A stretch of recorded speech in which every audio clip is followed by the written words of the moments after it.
কেন? সময় লাগবে না কাটতে?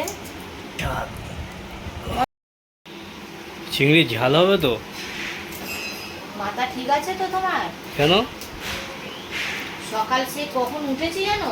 কখন উঠলো? রান্না বাড়া সব হয়ে গেছে, আবার তুমি মাছ নিয়ে এসছো। समझ रहे हो समझ रहे हो आप? এত মাছ কাটছি, তাও আবার বলছে তুমি মাছের ঝাল করতে।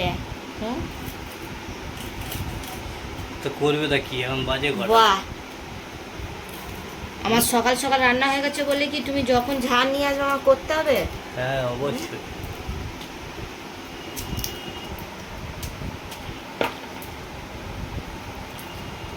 সকালে মাছের ঝাল করে দিলাম, আর এখন এটা পেঁয়াজ দিয়ে ঝাল করবে। আবার পেঁয়াজ দিয়ে ঝাল।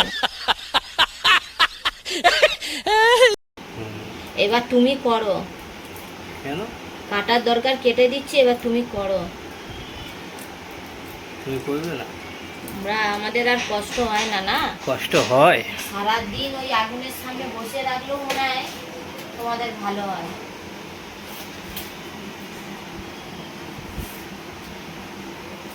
জব কাটো, কাটতে কাটতে যেন ও বুড়ি হয়ে যাচ্ছে। বাহ, হাতে তো এবার समझ नहीं आया लेकिन अच्छा लगा। মেশিন লাগাতে হবে বাবা। এত মাছ এনেছে, সময় লাগবে না কাটতে? আবার তোমার মেয়ে আবার এই বলে চিংড়ির এই যে সুরটা রয়েছে, এইটা এখন ছাড়াতে হবে, এইটা এখন টেনে বার করতে মাথায় হবে। গু থাকে বার করে তো? না, মাথা পুরো উড়িয়ে দিচ্ছি তো জানে। মাথায় থাকে, মাথায় গু খাও, চিংড়ির গু খেয়ে যদি একটু মাথা খোলে আমাদের। সেই স্বাদ।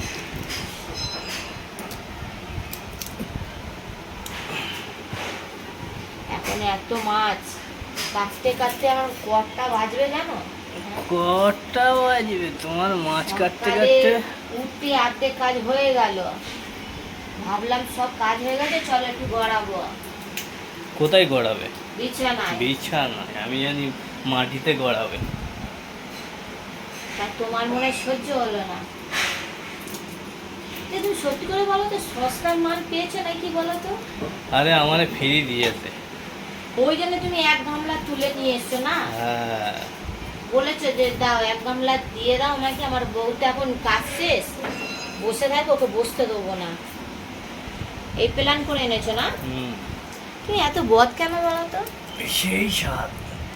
আমার সেই স্বাদ আমি করাচ্ছি, দাঁড়াও। দুজনে হাতাবাইটা করে নেবো, করে নেবো। মাছটা কেটে দাও তো দেখি কেমন করো। না ওটা তো ভালো। তাহলে এইটাই তো হচ্ছে চাপ।